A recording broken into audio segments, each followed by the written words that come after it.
Welcome to our RDF Church podcast. This is our Midweek Connection where we go deeper into the sermon that we heard this past Sunday. We really hope that this podcast and this week's discussion encourages you as you grow deeper into your relationship with God and as you get to know our church family closer and closer. We really hope you enjoy.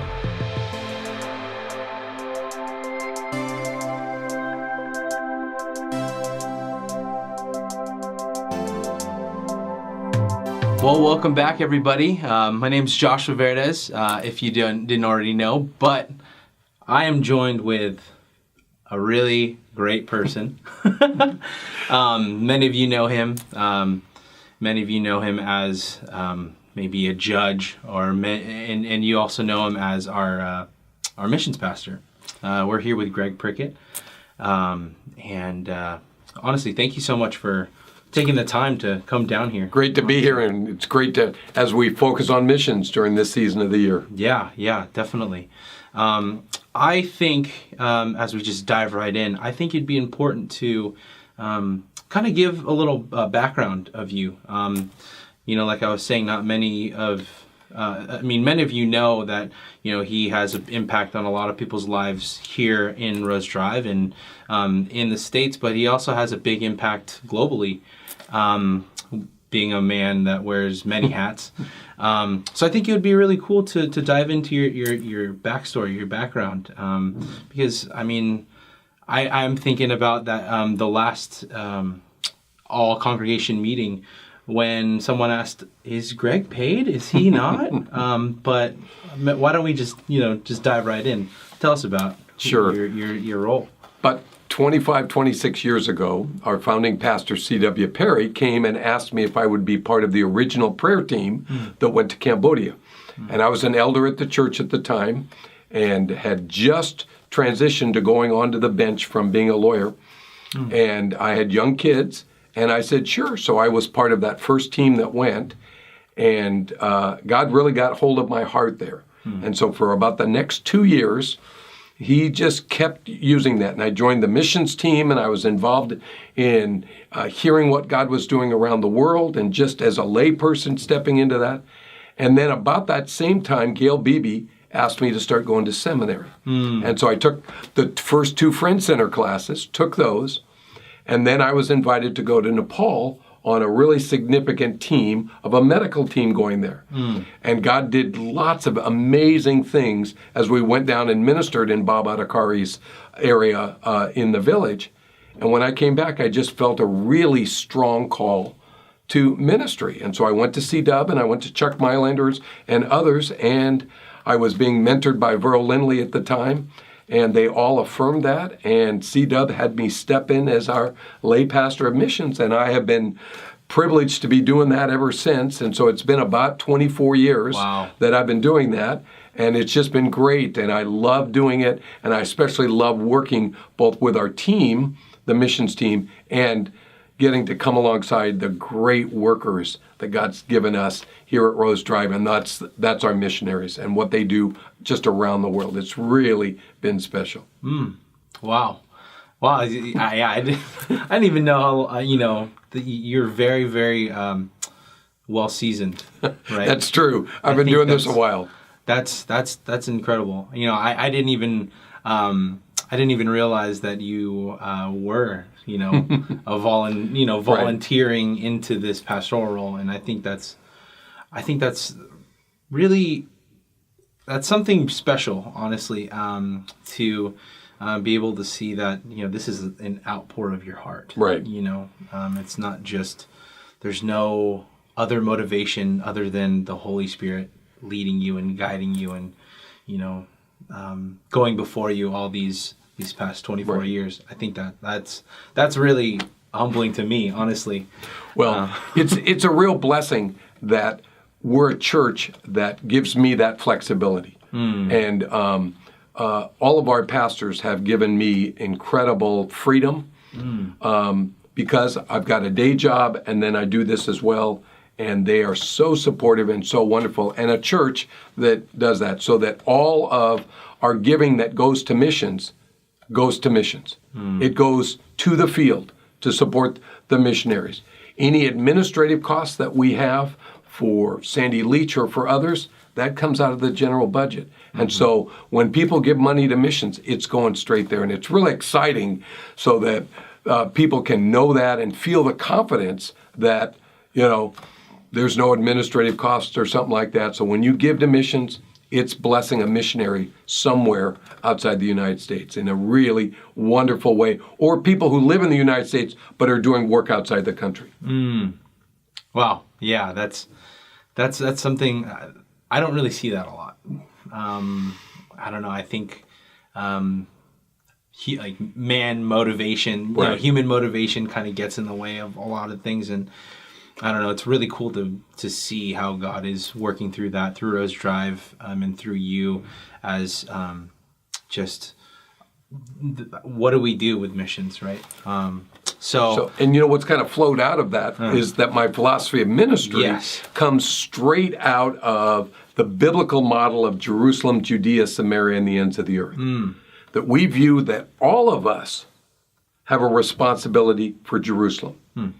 All of us have a responsibility for Judea, which was the region that Jerusalem was in. Then Samaria was the people next door, but a little different. And then the ends of the earth is what our missions team focus on. We're interested in ends of the earth work. And so because we view that all of us have that responsibility. So you shouldn't view that, the missions team, they're responsible for local work. No, that's everyone at the church. It's people with a unique specialty, a unique education that they've learned, the time they've spent to learn a new culture, to learn a new language, to uproot and go live somewhere else. That's ends of the earth work. And so Faith Promise focuses on that kind of work, the ends of the earth work. And one of the challenges that we have faced in ends of the earth work is how do we help them? How do we support them? And who are the best workers for us to be involved with? And we've always tried to focus on the idea that church planting is very important. And by that, what I mean is I believe that God has given the church as a gift to humankind. And it is the institution to transform society, to transform culture. Now, how that plays out, what a church looks like, that's flexibility. And that's where these experts, these missionaries who have learned culture to say, in this culture, this is what the church needs to look like.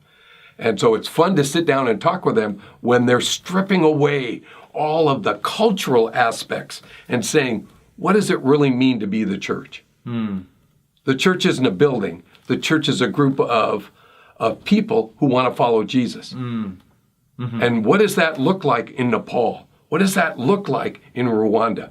What does that look like in Lesotho or in Ecuador or in Cambodia?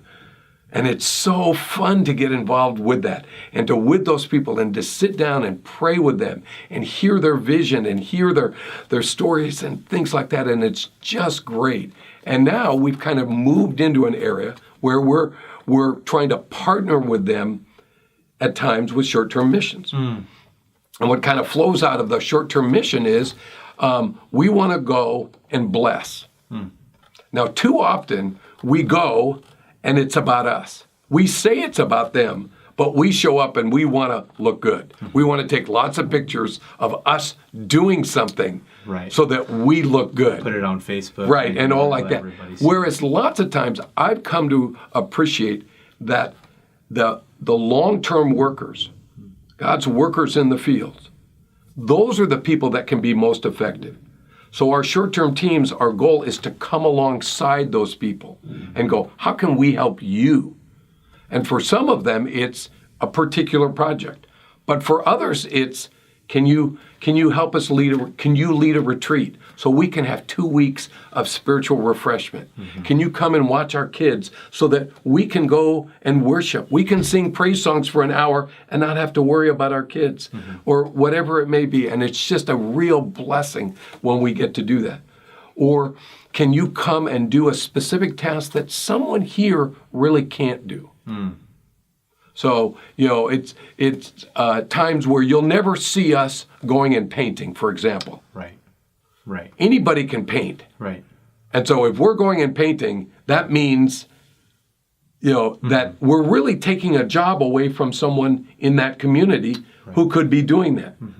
And so most of the time, we're trying to go and bless and learn and to hear and to pray and to support and encourage. And hopefully when we leave, they feel better about their home church, their supporting church than before. That they feel encouraged, they feel blessed, and they feel ready to step back into ministry in a good and powerful way. That's awesome. That's really cool. That's I picture like this partnership. Right. This partnership that, and with short-term and long-term, missionaries, how long-term missionaries are partnering with the people of that region, right, and equipping them to do that work, right, and refreshing them and bringing the gospel to them, so the same people in that region can be reaching out to that region, right? And that's the same with short-term mission trips, going overseas, and so, like you were saying, to equip the long-term missionaries. So they can feel equipped to equip, right? I think that's incredible. That's an awesome philosophy. I think there's a misconception about missions. There is a misconception about missions sometimes, that we're either destroying culture or that we're there to present church as a one-size-fits-all. Right. And what I've come to appreciate is, at least for the missionaries that we support, neither of those are true. First of all, so often I see they're affirming the culture of where they're living. They're stepping into that and learning that culture and embracing that culture through language and through friendships and relationships and things like that. And then when it comes to the church, they are most of the time asking and coming alongside believers and saying, what do you think the church should look like? And how can we help you? Yeah.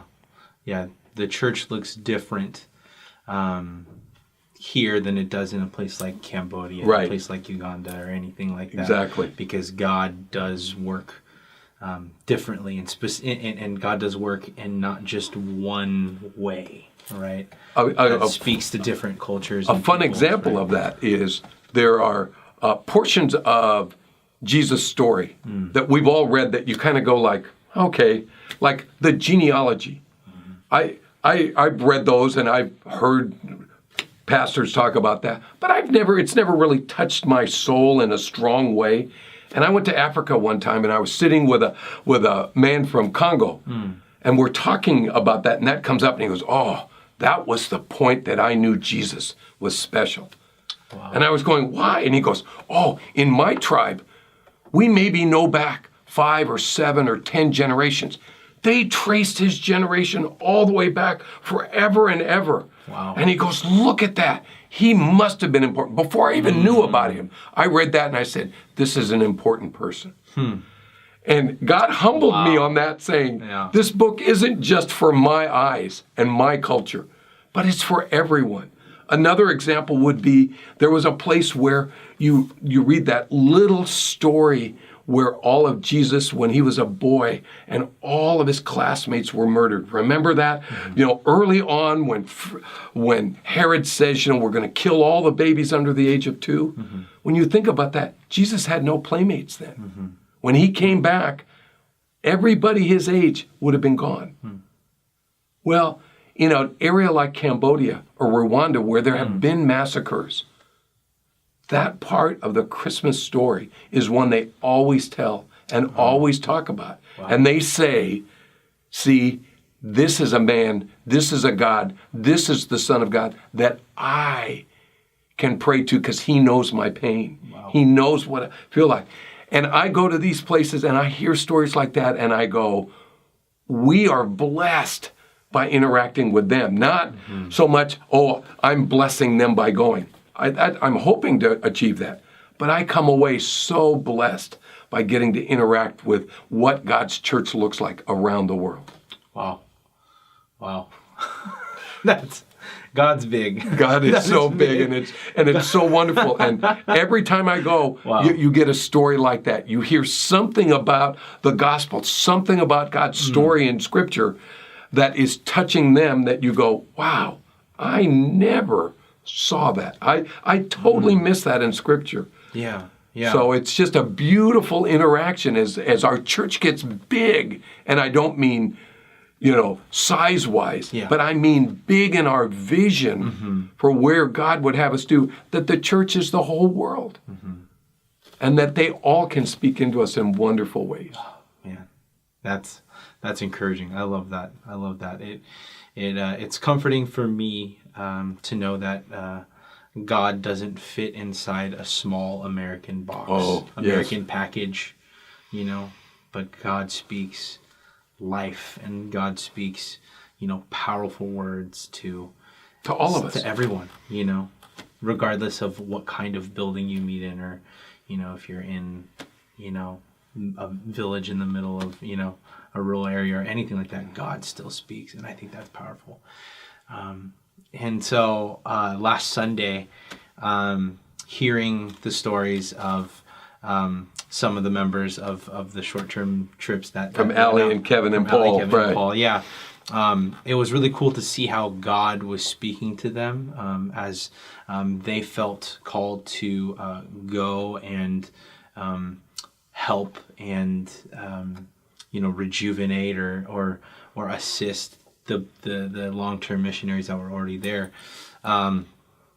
How with someone that may be sitting in a place like Allie or Kevin or Paul, kind of thinking, well, God, what do you want me to do with this? Do you want me to go to, and help out on a short-term trip? Do you want me to go somewhere and relocate and be a missionary? Or do you want me to, what do you want, if I have resources, how do you want me to do such a thing and help out? What are some ways, Rose Drive can, continue on with what God is doing already, in all the places we're already at across the world?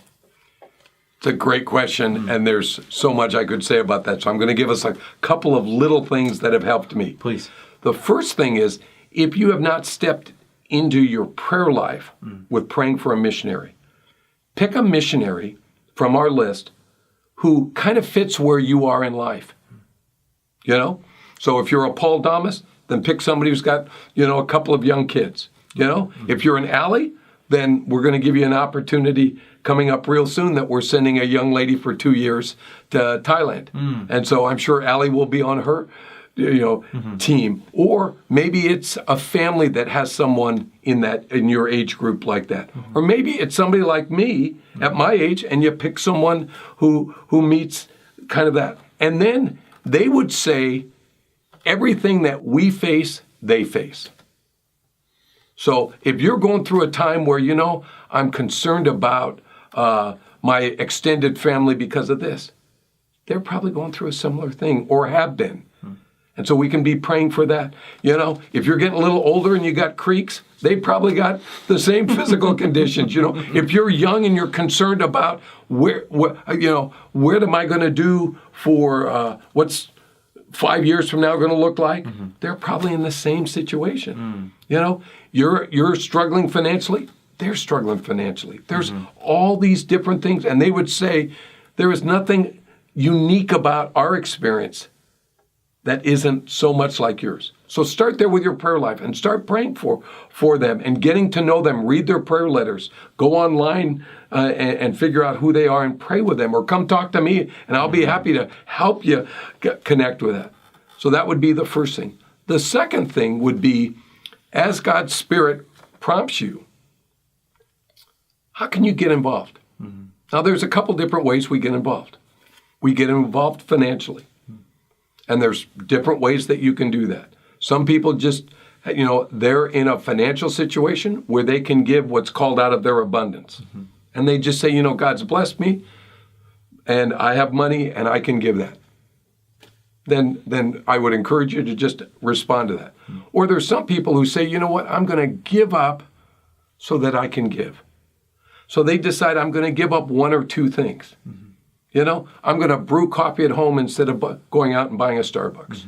I'm going to still have a cheeseburger, but I'm not going to have fries.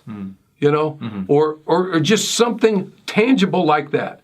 And then they also say, you know, and when I'm having a cheeseburger and not having my fries, it makes me remember our missionaries.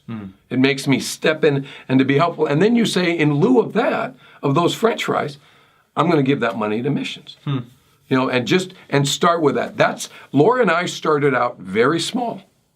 We had 2 young kids.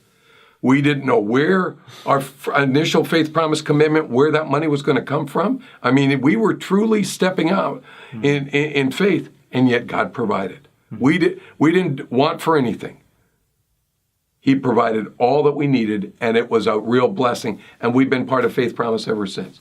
There is something about when we make a commitment with God, and we're basically saying, God, I want you involved in this. I'm doing this for you, and I'm doing this with you. God's going to honor that. Yeah. And then there's the short-term trips. I'm always impacted at the sights, the smells, the experiences, all like that. And I say smells because anyone who's gone on a short-term team knows for that. You just go and you walk through an open marketplace. You're smelling things you have never smelled. The fragrances of spices and foods and people and everything. It's just so different than our kind of refined, sterilized Southern California. Yeah, even just the air when you step off the plane. And all like that. But what I'm often reminded of is that Jesus took the disciples on short-term trips all the time. And when they go and it says that even Jesus, when he looked out and saw the crowd, he had compassion on them because they were sheep without a shepherd. And he says, open your eyes and look at the harvest field. So when we go on short-term teams, it is literally God opening our eyes to some area that we've never experienced before. So if you're physically able to go, I'd encourage you to talk to God and say, Lord, is this for me? We're going to have 5, maybe 6 teams this year, going all over, all sorts of new, different, cool places. And so in a couple of weeks at our missions dessert on March 9th, I'm going to be announcing those. So that's another reason to come to that, okay? That's a little teaser there for you. And, that's March 9th in the center building at 6 o'clock. Okay. And we're doing, instead of a dinner, we're doing desserts. And it's going to be really high-end gourmet desserts with lots of fun things about it. And then we're going to have 4 different areas set up for different regions of the world. And so 2 of them are going to have coffees, specialized coffees. Then we're going to have one for tea and then one for chocolates. Europe's going to be chocolate, teas are going to be Asia, and then we're going to have Latin American and African coffees. So we're really looking forward to that. I know it's going to be a great night, and so I had to put a plug in for that. So please come. Please come. No shame in that. You got it. That's awesome. And then this Sunday coming up is when you're going to be given the opportunity for Faith Promise, and Faith Promise is the way that we support our missionaries. Our philosophy on our missionaries is, because it's come over the years of talking to missionaries, that there was a time where they had churches giving very small amounts.